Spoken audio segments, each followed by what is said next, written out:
Hello संग माने आपण माने वर्षा देखिते जानी पड़ते भुवनेश्वर केते परिमाण वर्षा एबे होउची।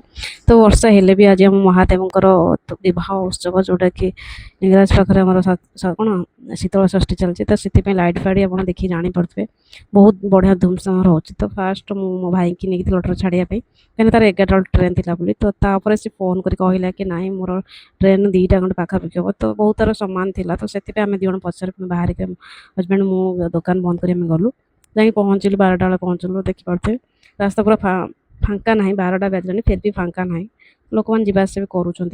आम जा स्टेशन पहुँची गलु पहुँचिक तो देखिपे स्टेशन पूरा फांका कहीं ट्रेन बहुत लेट अच्छी।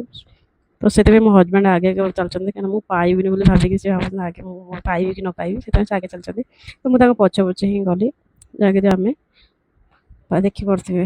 तो जाओ ये भुवनेश्वर स्टेशन बढ़िया मजार भी करदे मैंने जोटा कि लिफ्ट सिस्टम करदे वेटिंग रूम करदे।